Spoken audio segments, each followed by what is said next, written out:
So here's how to rebuild reed valves. So as you can see, these kind of need rebuilt.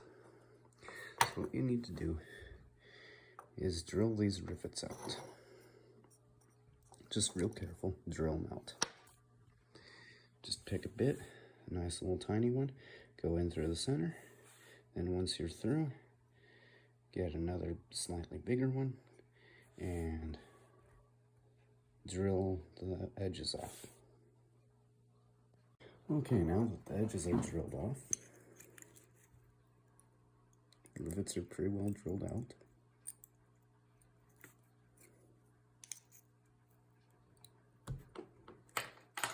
You can pop that off. Just pop the restrictors off.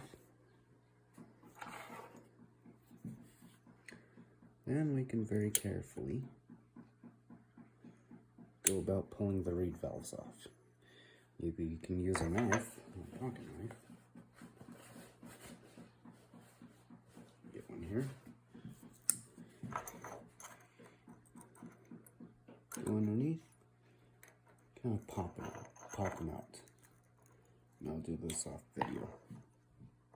The next thing to do is select the size of drill bit you need in order to finish drilling out these rivets and turn them into holes. Because we're going to be replacing them with screws, because these rivets were molded into the reed valve plate. So we need to finish drilling these out, and then we need to tap them. Then we can finish reassembling. Okay, so I've got the holes drilled and tapped.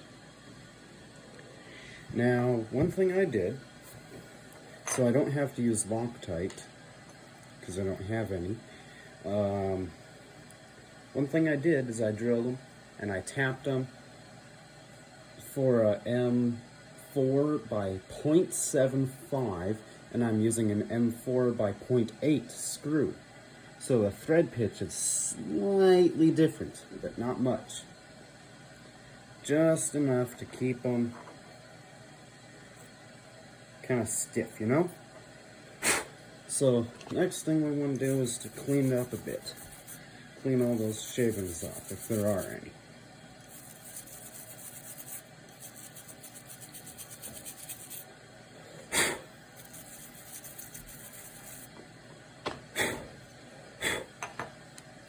Then, one thing I've always done is when I rebuild these, I bend them just a little bit, the way they were bent, but just a little bit more before putting them on. You can get a lot higher RPMs that way. Then we can start putting it together. So it looks like that, basically.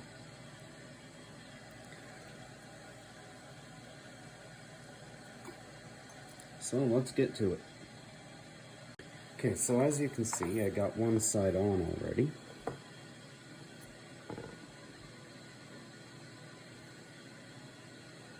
We're gonna put the other side on video. So, you put the valve on, like so. See how it's kind of humped up a little? You put the valve on, put your restrictor on,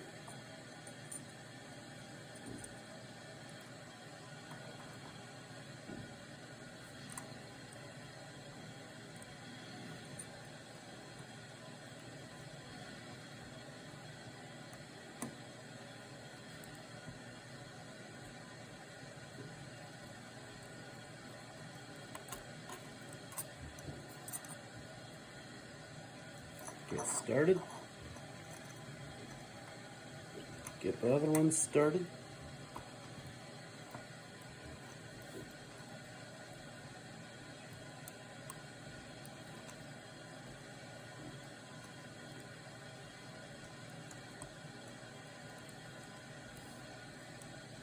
This can be a pain in the rear.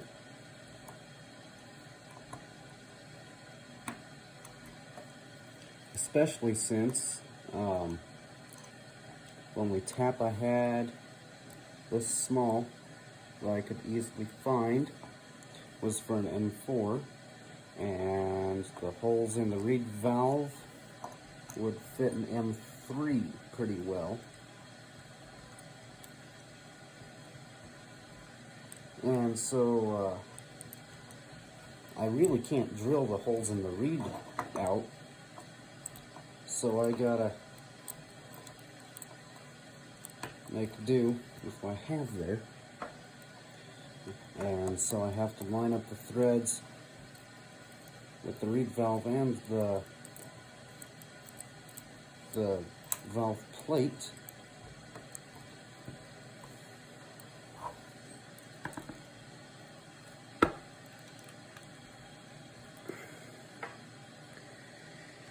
Okay, and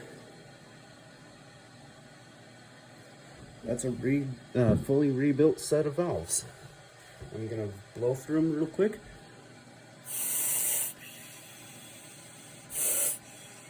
They seal up pretty dang well. They're not protruding. They are good as new. And since the thread pitch on the holes was a little bit smaller than the thread pitch on the screws, a little bit different, it's a lot like a locking thread. It is a locking thread, so I really don't need Loctite. Usually I'd use red Loctite on these, but I don't need to now.